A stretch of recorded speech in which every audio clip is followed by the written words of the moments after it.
This is Rex, our favorite half fuzzy love ball, half cold unthinking machine cyberdog. And I thought to myself, could he beat Fallout New Vegas? The rules are simple. I'm not allowed to harm anything. That's Rex's job. So my role is basically just being the moral support of the team. With that out of the way, let's begin. I wake up in Doc Mitchell's house and give myself a name that, in retrospect, it made no sense. For my stats, I put an emphasis on charisma, intelligence, and endurance, and the rest of the points went into my luck and agility. For my skills, I tagged speech, barter, and medicine. As for my traits, I take good natured and skilled for the extra boost to my non combat skills, given that they were practically useless for me. I sell all of my weapons and ammo to Chet to get some extra stim packs. I also collect the snow globe in the cemetery before leaving Goodsprings. Now, there isn't much I can do without Rex, so the first thing I should be doing is getting my fuzzy friend. I go through Hidden Valley to mark it for later, and get pinched by some rad scorpions. I also pass the Eldorado substation. I wasn't going to be siding with Mr. House or Yes Ma'am. I guess I was just doing it for the extra XP. I arrive in Freeside to speak with the king, whoever that is. Who's the king? You believe this asshole man? The first thing I need to do for the king is get myself hired by Oris to see if he's sketchy. Anyways, he's been scamming his clients, which I find out through the power of counting and being able to tell what someone who's been shot looks like. I report back to the king, who says he'll deal with Oris. That can't be ominous. Now that I'm done with that, I can ask the king about Rex, which starts his quest. But to actually get him as a companion, I need to speak with Julie Farkas to learn of Dr. Henry. I also continue the king's quest by speaking with these guys. I return to the king to continue both quests, and now I've got Rex as my new buddy. Since I've done this much of the quest, I was going to finish that first. I make sure to steal Pacer's money, and I complete the quest to get an absurd amount of easy XP for this level.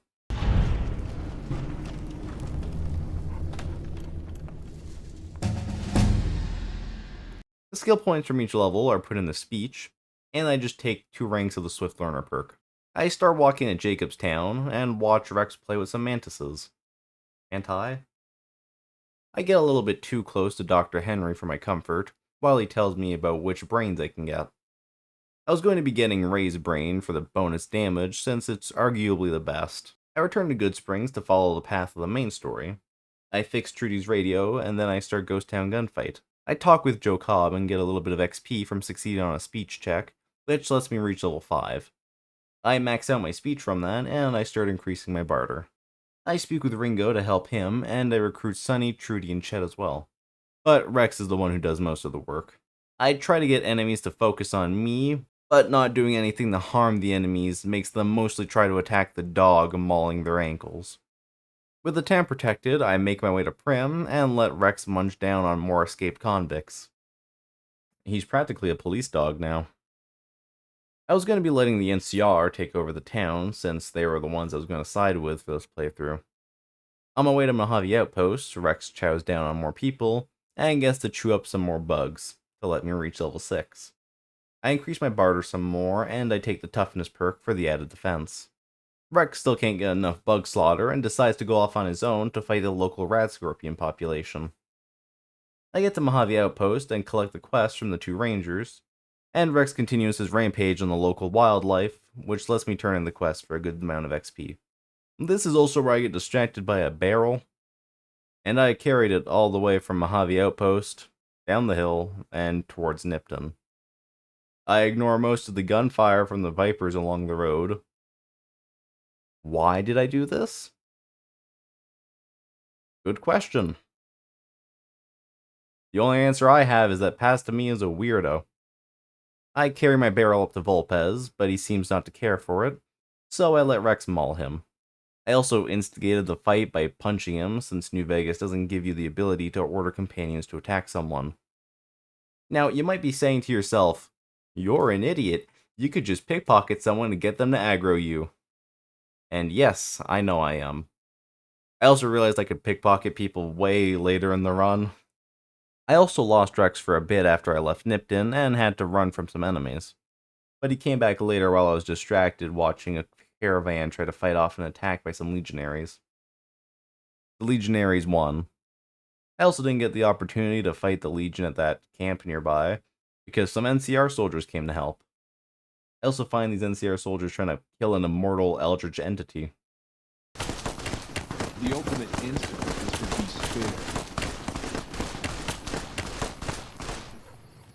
There isn't much context for this, but I gave Rex some treats for being such a good boy. I arrive in Novak, and the only thing that happened was me convincing old lady Gibson to put down Ray for free. Which is, kind of dark, honestly. I remember to tell Lieutenant Hayes that the NCR can take control of Prim. I got distracted a lot, okay? Now that I have Rex's new brain, I return to Jacobstown and threaten some mercenaries before having Rex's brain jar switched out. I reach level 8 and max out my barter, and I take the second rank of toughness. Since I was here, I decided to continue helping Dr. Henry by dealing with the Nightkin's schizophrenia. Rex deals with the Night Stalkers without much issue, but I deal with another bug when I clip straight through the ground. Did I ever tell you the definition of insanity? Insanity is doing the exact same fucking thing over and over again, expecting shit to change. I do the smart thing by going down a different path, which also leads me to the Nightkin with the destroyed Stealth Boy, and I collect O Baby to sell it later. I return to Dr. Henry so he can continue his science experiment and get Lily to come and be the test subject. Then, through one speech check, I manage to convince Keen not to relapse. I reach level 9 and start increasing my medicine. Then I fast travel back to the Eldorado substation and watch Rex pull off a Ghost Rider cosplay while he thins out the fire ant population. I arrive in Boulder City and do the only reasonable thing. What the fuck are you doing? My brother died at the Battle of Hoover Dam. You're desecrating a war memorial. Oh, now it's on. Over here! Ah! Damn! I used my silver tongue to convince the Great Khans to release their hostages, and reached level 10. I put the points into medicine, and take the third and final rank of Swift Learner. I also make sure that Lieutenant Monroe doesn't commit any war crimes. I return to Freeside and go onto the strip to deal with Benny by convincing him to go into the presidential suite with me. Guess I should have seen that coming. Aha! Ah! Ah!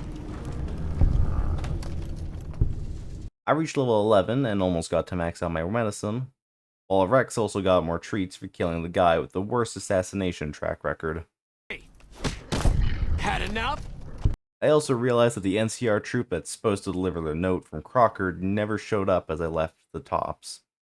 This concerned me slightly, but I did know he could also deliver the note when you leave the Lucky 38 for the first time, and luckily he did show up this time. Nice hat. Since I was here, I also bugged House's network since it was basically free XP.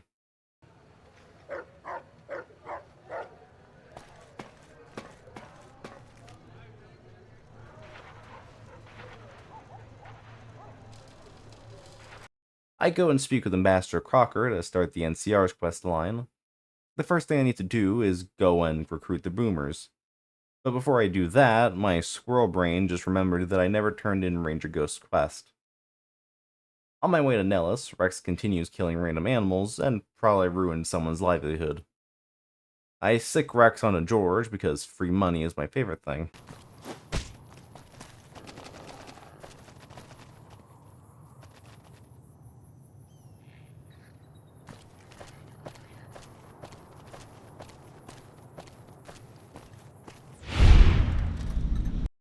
Me and Rex take cover from the artillery in this destroyed house, and then I collect the holotape from the dead Brotherhood Paladin for later. I insult the guy that's pointing a rocket launcher directly at my face, and use my speech to get more speech. Wait, what?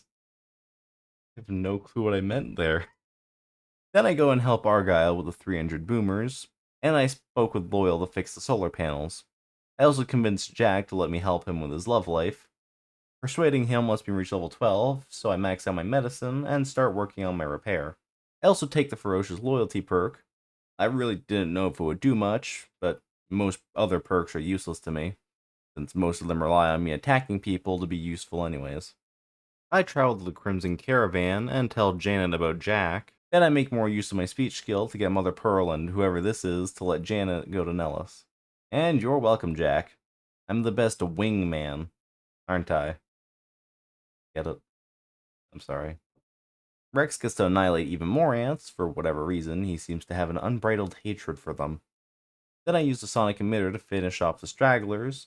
Now, you may say this invalidates the run, and my counter argument is using the self-destruct in the Hidden Valley bunker, which arguably could also be a reason why a run doesn't succeed, but we don't talk about that. Finally, I raise the bomber to complete their quest, and I return a Crocker to reach level 13 and continue increasing my repair. My next objective is taking out Pacer. Now, I could use my favor from the King to end hostilities between Freeside and the NCR, but I already knew what I was going to be using that for. So instead, I was going to be completing the quest in a way I only learned of recently. I go to the old Mormon fort, violate patient-doctor confidentiality, and find out that Pacer has a heart condition that Psycho can permanently fix. I go into his room and slip some of the aforementioned Psycho into his jet supply. Pacer takes his sweet time to show up, so I wait around until he goes up. Oh, Jesus Christ! What's going on?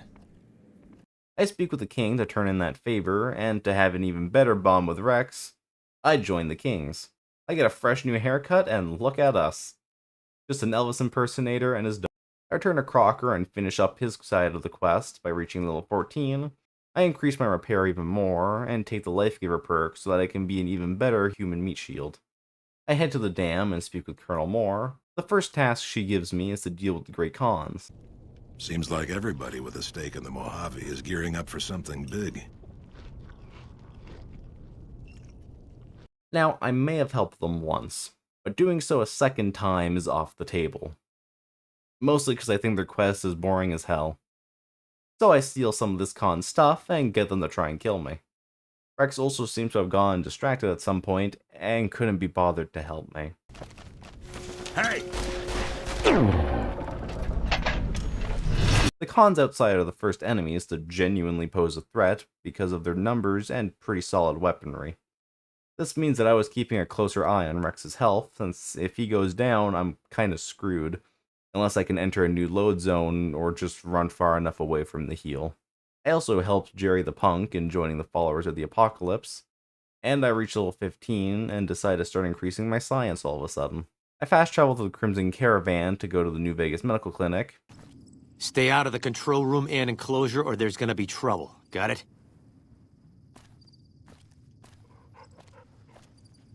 Get this guy a raise. I go to the clinic and buy some healing supplies, and then I return to Colonel Moore, who now wants me to go and investigate the Omertas. I do as she says and get Rex to investigate their insides. Much like the Khans, the Omertas are very good at Swiss cheesing Rex, so I needed to inject him with a bunch of those stim packs I bought. I lied to Colonel Moore so I could reference Fallout 2, and now I need to go kill Mr. House. While I'm there, I turn in the snow globes I've collected, and then go down to House's control room. But this is kind of when I realized that companions don't follow you until the Lucky 38, so I just had to let House rot in the basement after I took away his iPad. I reach level 16 and put the points into repair. The list of useful perks is running thin, so I just take intense training to boost my endurance some more. I return to Colonel Moore, and then I go to Hidden Valley. I wasn't going to destroy the Brotherhood of Steel, or at least that wasn't the plan. I, unsurprisingly, still haven't memorized where Dobson's bunker is, and get lost. When I do find it, though, I convince him to leave the valley. I return to McNamara and get the second quest to find the holotapes, but I didn't feel like doing their full quest, so siding with Hardin will let me get some power armor training much quicker. To do his side quests, I need to fix the Brotherhood's cogitators, which is just kind of annoying to do. Hey, I've been sent to tell you that, while you're not exactly a friend, we know you've helped us out some all the same. How did you get in? Who let this guy in? Help! Help! I do more back and forth between Ramos and the computers to find out the technical loopholes of the Brotherhood's leadership. I would jump past this part, but firstly I wanted to laugh at the tiny sentry bots, and secondly, at this point I increased my difficulty to very hard. I increased the hard at some point between fighting the cons and now. I just couldn't find the clip of it. I get hard in his promotion, and then I go destroy the Van Graffs the easy way. I get the power armor training, and buy myself a non-Brotherhood set of T-51. Now this is where I realized I may have made a slight mistake, and that is that Hardin really doesn't like the NCR, and I don't have the ability to get the two to be buddies. Which means I'll need to deal with the Brotherhood the slow way. What the hell?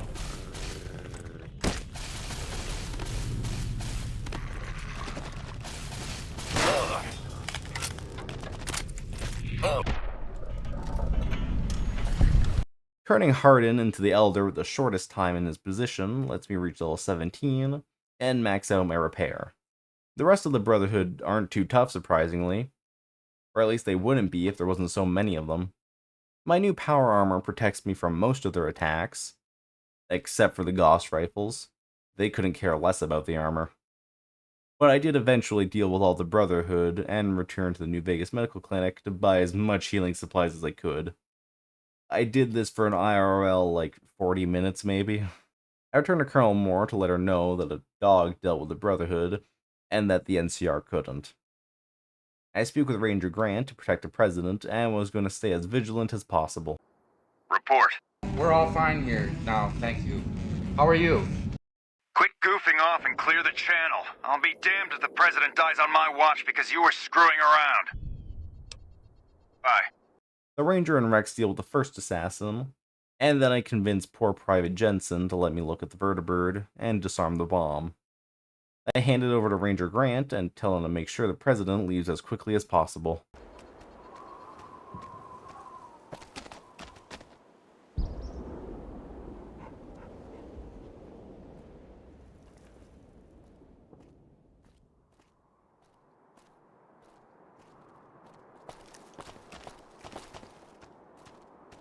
Do you mind? Okay. This is quite the urgent departure, I'd say. I speak with Colonel Moore once more to start the Battle of Hoover Dam, and then I get sent to General Oliver, which will let me reach level 18 and further increase my science, and take the Nerd Rage perk, which could become useful. Rex is eager to get another chew toy to play with. Do you mind? And we move outside, and I continue to be a human shield, as well as a free pharmacist. I also refused the aid from the Rangers so that I could let Rex get as much of the glory as possible.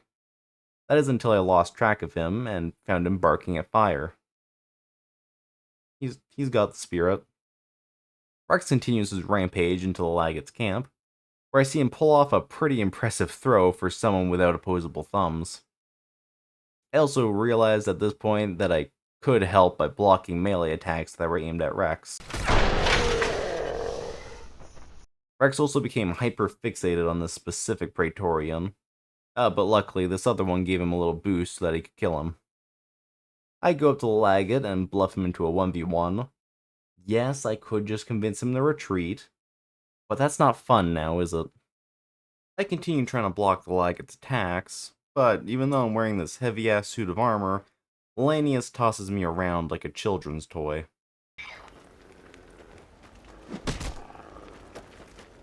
At one point, it seemed that I wasn't even able to block his attacks, which meant that I had to just keep healing Rex. Eventually, Rex did get the final blow, and I rewarded him with Lanius' helmet and sword. Rex can now be called the dog that won the Mojave. I speak with General Oliver for the last time, beating the game and successfully letting Rex beat Fallout New Vegas all on his own. Oh, and I reached level 20 and take the Cannibal perk, because I thought it would be funny. I tried going back afterwards to see how the fight would go with all of Lanius' troops. It would have been possible, but it would also be incredibly annoying. This is because of one thing. If Rex gets knocked to the ground by Lanius, the game considers him as being unconscious, which means that I can't heal him. So, when he's knocked down, all I can do is hope that the Legion soldiers don't dogpile him and actually knock him out. When that did happen, I would need to reload to the start of the fight, since there's no other load areas in the Laggots camp. So to summarize, it could have been possible, but the time and effort would not be worth it. I just wanted to bring this up for those who were curious. This challenge was fun, but funnily enough, I think the real challenge was Rex's pathing in AI. He'd just refuse to attack some people, or get distracted by something unrelated, or go run off and fight random wildlife while I'm getting shanked by some raiders. Anyways, I'm working on two things at the moment. I got another New Vegas run, who would have guessed it. And then I've got the Fallout 3 as the Doomslayer video in the works, which I've got most of the footage for it.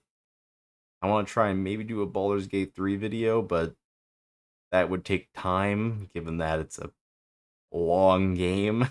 Yeah, that's all I had to say. So if you enjoyed, I'd be grateful if you liked and subscribed. And last but not least, have yourself a good week.